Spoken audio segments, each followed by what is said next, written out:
Denmark is not exactly the Mediterranean. Summers are short. Service. Yeah. What Renee and crew started, what they're famous for, is foraging for ingredients. Reindeer moss with last year's harvest of sep mushrooms. And color me dubious. Did you ever eat moss before? No.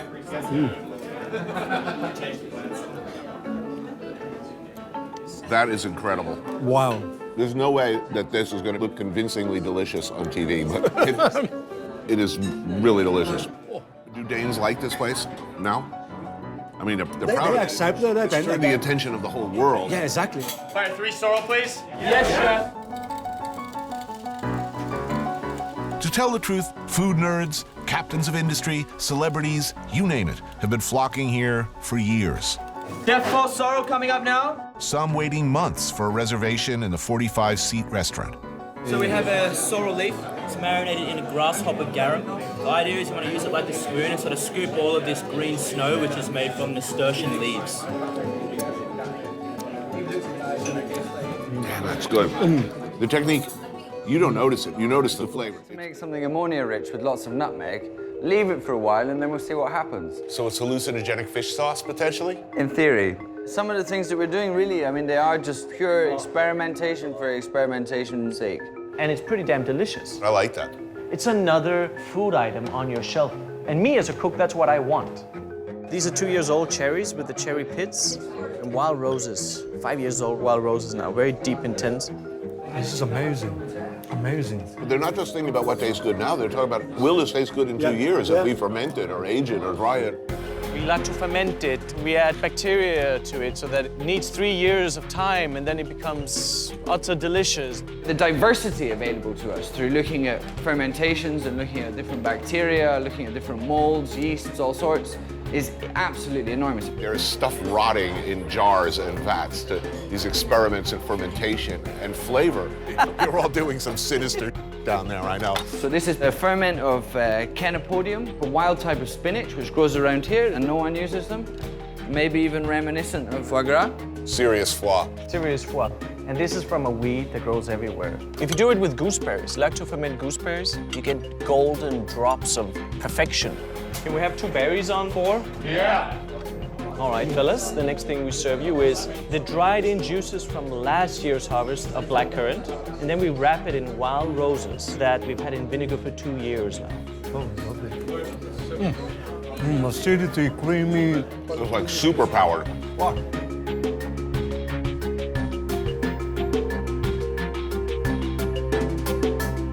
I need to ask about this. You need to ask about this. Well, this is pretty interesting. This is born out of a desire to study mummification. Everyone used to eat mummies, apparently. They were considered a panacea. So this has been cured with resins, alcohol, spices, with honey, with propolis, all kinds of things that would have been used in a mummification embalming process. Let's taste it. Let's taste it. There you go. So it's quite moldy. You mean that in a positive way? I don't know. I mean, it's an experiment, you know, like, I mean, it's a 6-month-old piece of roe deer, so I suppose it's somewhat inevitable. It's not unpleasant. It's interesting. Tastes like Egyptian.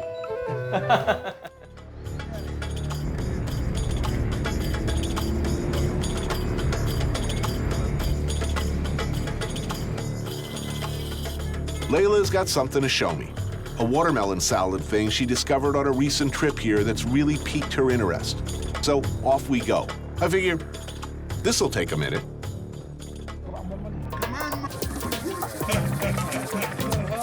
We arrive at what looks like a pretty serious gathering. This is a diwan, and we're soon joined by Sultan's husband, Abu. It's an area where kind of the elders gather to, you know, resolve community problems, to, you know, kind of advise. All these guys are originally from Bir el Sabi, now part of Israel. So they're bound together by traditions and a way of life very different from here, where they've been relocated and lived since 1948. Does he think he'll be able to go to his ancestral homeland in his lifetime? His children's lifetime? What's his guess? Yeah. We will retain Whether now or our 100 Quran, years. our Islam told us It's preordained, yeah. the stone will call this enemy back me. Please kill him. And we understand that. He hope in of me, my son, my daughter.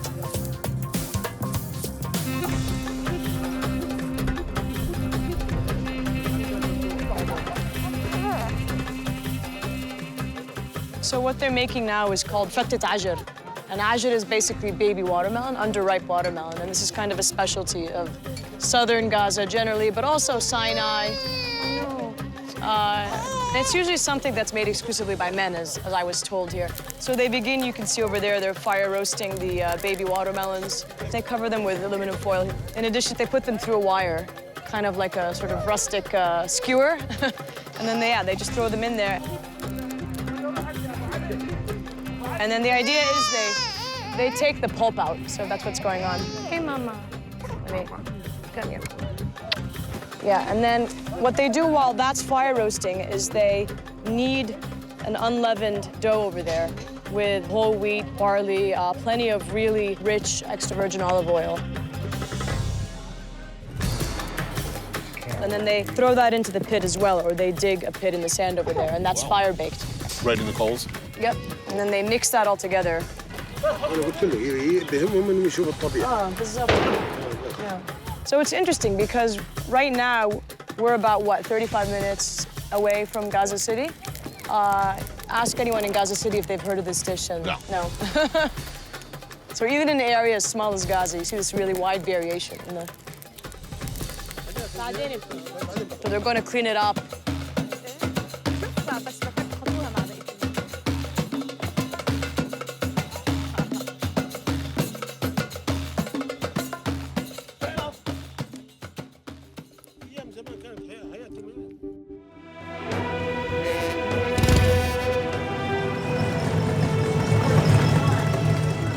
Welcome to Santa Fe today, where we can all live the Western dream and even buy a little piece of it to take home. You gotta love it. We pretty much eradicate the Native American culture, and now in newer, more politically correct times, we decide we love Indians and all things Native American. And we're kind of, but not really sorry. And how much is that bric-a-brac? But that's not all. The New West is inclusive. Welcome to Santa Fe. You got your whole spectrum of New Age crystal types seeking spiritual purity and intensity in the harsh yet beautiful landscape. It's the last place in the U.S. you can wear buckskin and fringe without irony, while holding a Buddhist blanket.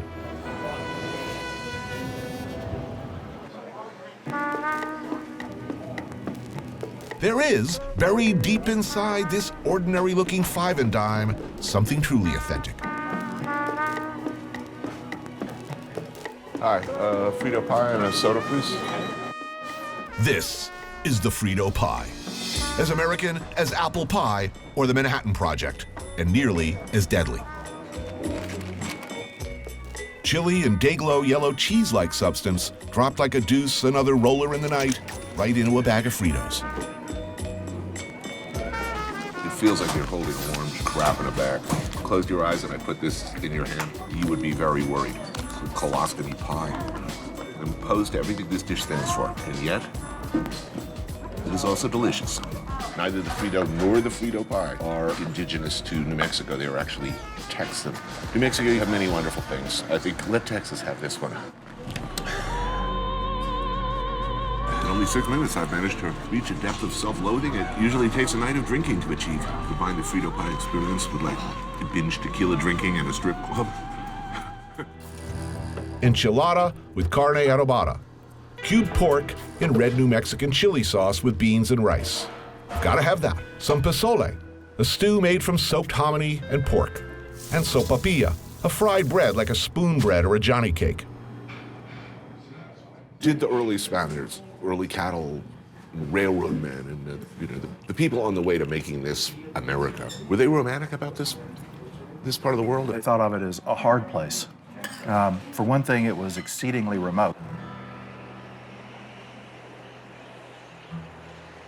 When you were here, this seemed like one of the farthest reaches of the globe. I mean, initially, Americans began coming here because they perceived that Santa Fe was so remote from the rest of the Spanish Empire that it was possible for the United States to pluck it. I don't think anybody becomes romantic about it probably until the Taos painters arrive. Starting a long-running tradition of artistic pilgrimages to catch the spiritual groove.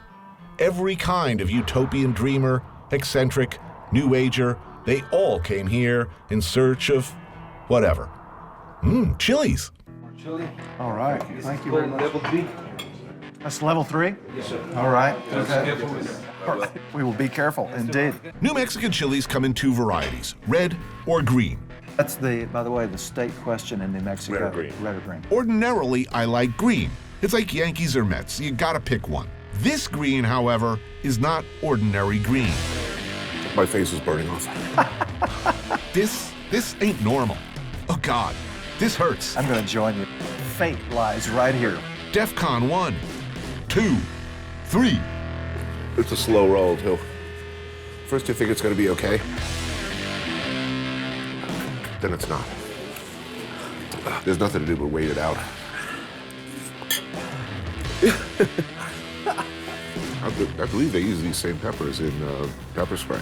For repelling grizzly bears, if that tells you anything. Yeah.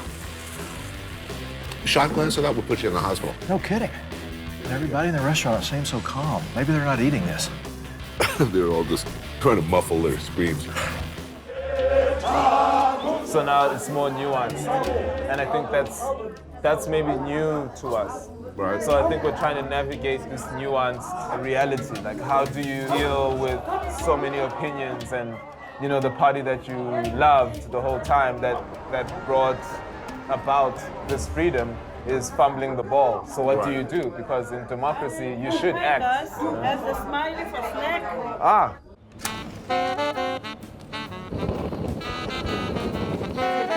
Smileys, fire-roasted sheep's head, lips shriveled back in a Joker-like rictus of deliciousness, chopped into tasty, tasty bits and eaten with cold beer? Yes, of course, yes.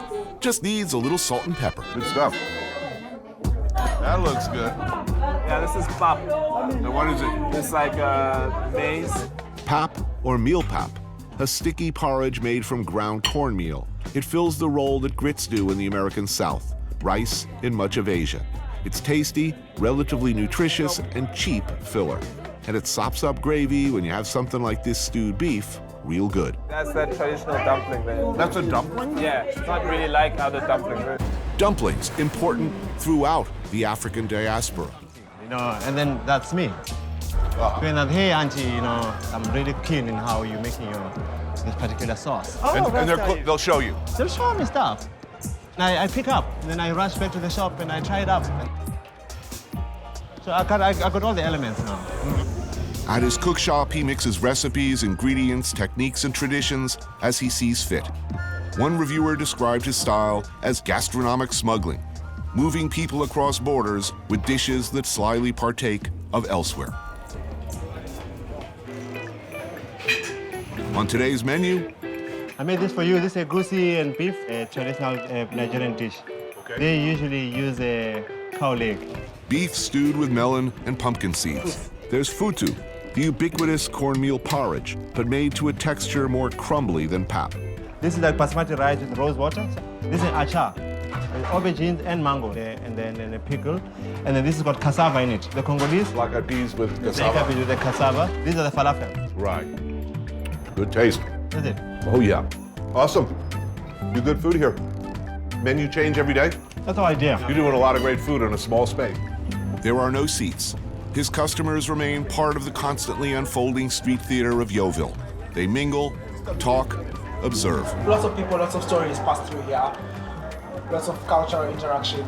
Because everybody's got something interesting to say as far as we're concerned. Really. Because food, I knew that food is a way to really engage. You gotta put something in your mouth to get your ears open, you know. A room like this, with all of this kind of Africana paraphernalia in it, it just wouldn't be accepted an hour away. Couldn't exist. As any South African butcher would, they sell biltong. Sprinkle some salt, brown sugar, some malt vinegar, pack in layers, repeat. After 24 hours, remove and hang to air dry for a week. Voila, a tasty, jerky treat we can all get behind. Chef Andrea Bergner, South African by birth, English and German by background, can usually be found in the trenches of her Joburg restaurant, The Leopard. She's known for her playful... For Italy, would they be that much more functional? No, absolutely. I mean, I'm not so sure. I'm not sure at all.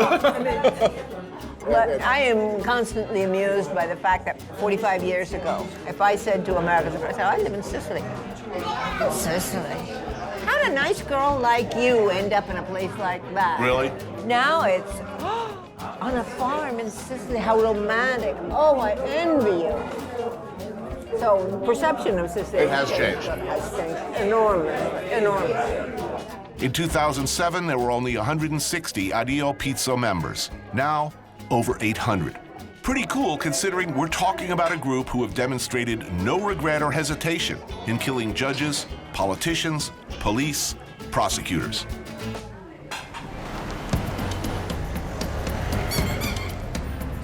Back to Catania. And when you're talking late night dining options, you're talking one thing. The enticing smell of smoke wafting through the streets, a smell that's enticingly equine. I smell Rainbow Dash. Oh no! Oh, yes! Vai! Yes! Yes! Yes! Anthony and Marco, a couple of Sicilians and aficionados of Macelleria Aquinas. This is Via Plebiscito and San Cristoforo. It's one of the older side, famous, for all families of mafia, that grows in crime organization here. Then nowadays seems, yeah. Nowadays seems to be like a bit more quiet because they are all getting arrested, so they prefer to sell meat against drugs.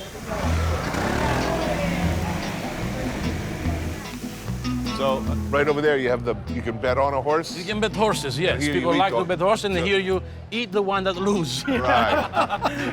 The loser goes on the fire. It's not a nice thing, but I mean, sometimes happens for real, huh? Cycle of life. All right. Buonasera, buonasera, buonasera. So why horse? Where does this tradition come from? From Arabs. Maybe also the Egyptians. Then we have Greeks, 750 years before Christ. Then we have Romans, because we have to say that Sicilians are big bastards. We can say that. Yeah, of course, because we have been conquered by everybody. Also our dialect. There are many words that are understood by other people. If I say a Sicilian dialect word, maybe an Arab can understand me. An Italian, no, because Italian language comes from Latin. It's something different. We are Sicilians before to be Italians. Right. Remember this. Oh, no, I'll never forget. Com'è bella, vero?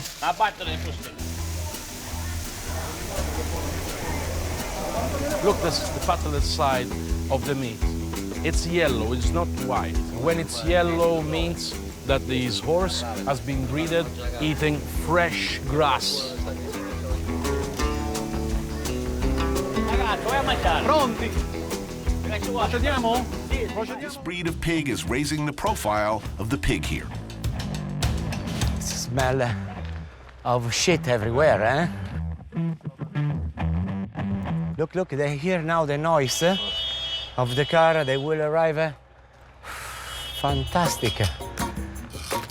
Like any good-tasting, high-quality pig, the secret is largely what were they fed, how did they live, were they happy? I'm a hunter. I never seen so many in once. It's like I feel. You should be shooting something.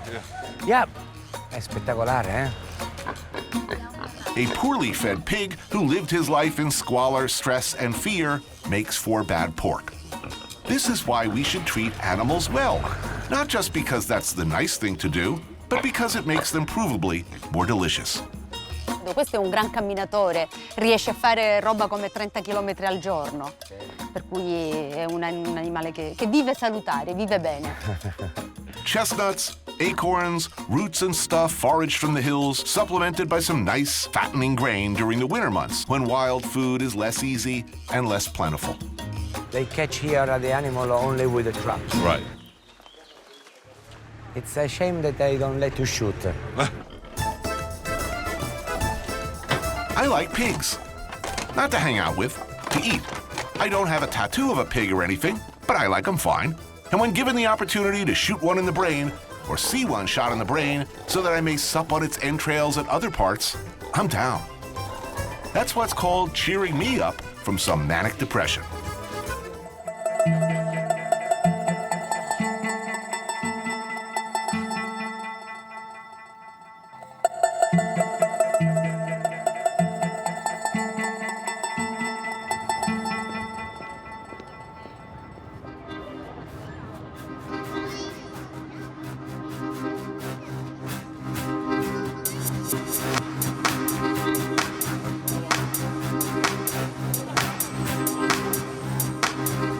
Taito Ward of Tokyo, another complicated warren of businesses layer upon layer, where excellent izakayas are well represented.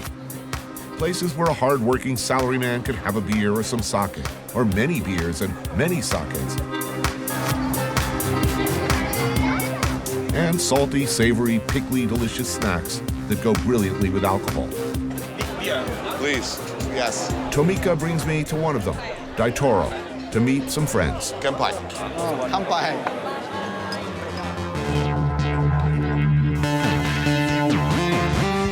There's kusaya, grilled fermented fish,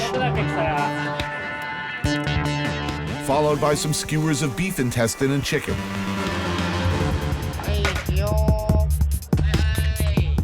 This place is known for its motsunabe, intestine stew with miso, so we order some of that as well. It's forbidden. It's our senses. Notice, by the way, the distinguished owner and her complete lack of shock or offense at the graphic, frankly horrifying images of rape, violation, and murder spread casually across the table for all to see. Japanese manga, ones that everyone reads on the subway home even, well, they're different. The big breakthrough was you couldn't draw penises, you couldn't draw specifically orifices, you couldn't actually show humans penetrating each other. In Japan, right, it was a big no-no at that time. So I invented tentacles to be evasive about the law. So where are we going? Right here, one of these tables, which maybe we want to do like this with. See? How often do you get to go out with somebody that can properly block the table? It's a misery, it's what it is. Oh, boy. Gracias. Yes, of course. Snails in an almond sauce, about as traditional and as delicious as it gets. That's a plate full of perfect happiness. Good tapa, huh? That's right, tapas come from here. And this is still one of the few places in Spain where they're free. All you have to do is keep drinking. You can sit here all day. Just ordering a couple of drinks and... Right. No rush. I plan on spending some time here. Red wine ordered, tripes to follow. Tender, spicy, delicious tripe. Sun, Plaza, guts. By sommelier Jesus and Luisa, brother and sister.